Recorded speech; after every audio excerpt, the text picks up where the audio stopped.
There are some now, I believe, in the dark places of the Roman and Greek churches who, in spite of much weakness, are serving Christ. The devil may rage horribly. The church may, in some countries, be brought exceedingly low. But the gates of hell shall never entirely prevail. The promise of our text is true of every individual member of the church.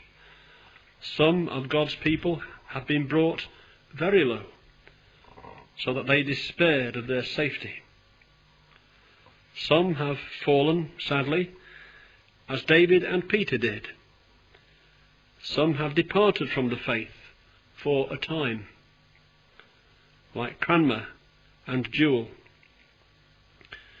Many have been tried by cruel doubts and fears, but all have got safe home at last.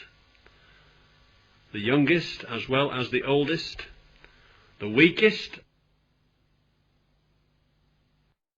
well as the strongest. And so it will be to the end. Can you prevent tomorrow's sun from rising? Can you prevent the tide in the Bristol Channel from ebbing and flowing? Can you prevent the planets moving in their respective orbits?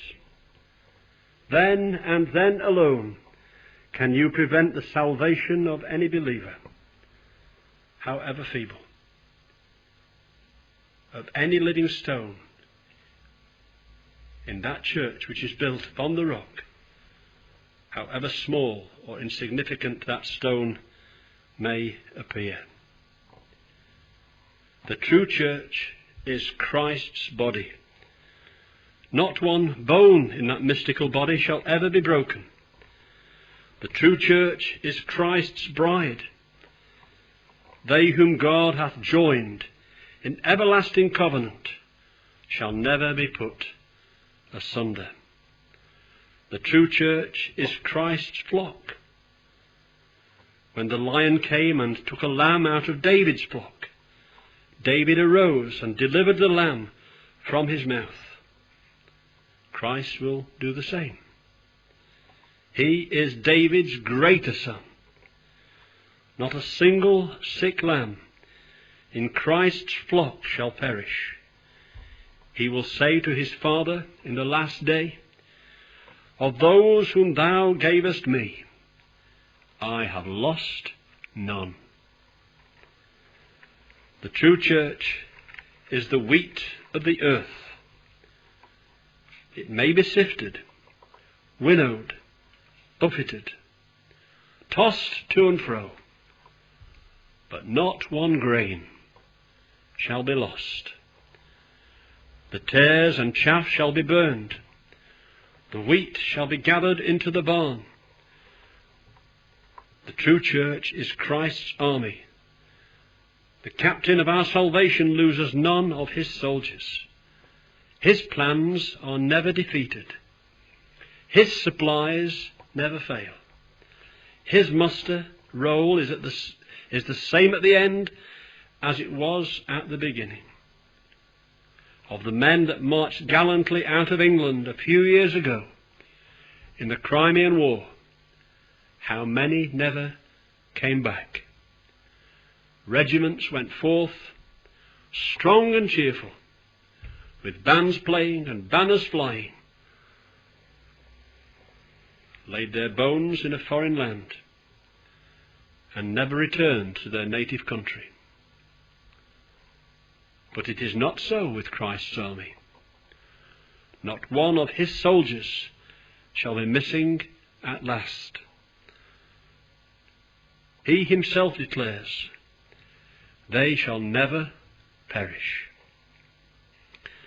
The devil may cast some of the members of the true church into prison. He may kill and burn and torture and hang, but after he has killed the body, there is nothing more he can do. He cannot hurt the soul. When the French troops took Rome a few years ago, they found on the walls of a prison cell under the Inquisition the words of a prisoner. Who he was, we know not, but his words are worthy of remembrance. Though dead, he yet speaketh. He had written on the walls, very lightly after an unjust trial and a still more unjust excommunication, the following striking words: Blessed Jesus, they cannot cast me out of thy true church. That record is true. Not all the power of Satan can cast out of Christ's true church one single believer. The children of this world may wage fierce warfare against the church, but they cannot stop the work of conversion. What said the sneering Emperor Julian in the early ages of the church? What is the carpenter's son doing now? An aged Christian made answer, he is making a coffin for Julian himself. But a few months passed away when Julian, with all his pomp and power, died in battle. Where was Christ when the fires of Smithfield were lighted, and when Latimer and Ridley were burnt at the stake? What was Christ doing then? He was still carrying on his work of building. That work will ever go on, even in troublous times. Fear not, beloved brethren, to begin serving Christ. He to whom you commit your souls has all power in heaven and earth, and he will keep you. He will never let you be cast away.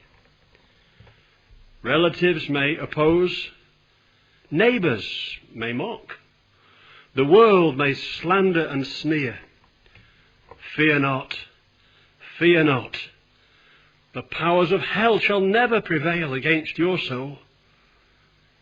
Greater is he that is for you than all they that are against you. Fear not for the Church of Christ, my brethren. When ministers die and saints are taken away, Christ can ever maintain his own cause.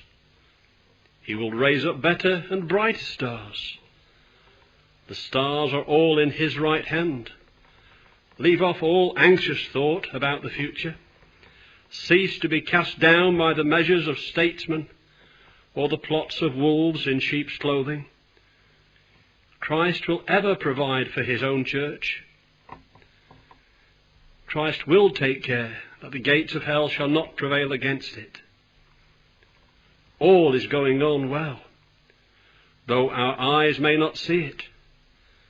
The kingdoms of this world shall yet become the kingdoms of our God and of his Christ. Suffer me now to say a few words of practical application of this sermon.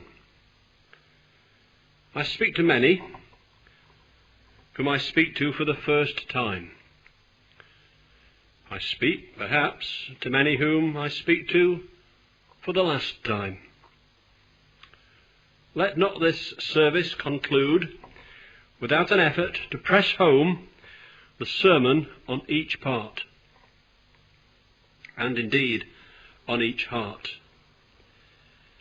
My first word of application shall be a question. What shall that question be? Wherewith shall I approach you? What shall I ask? I ask you whether you are a member of the one true Church of Christ. Are you in the highest, the best sense, a churchman in the sight of God? You know what I mean. I look far beyond the Church of England. I speak of the church built upon the rock,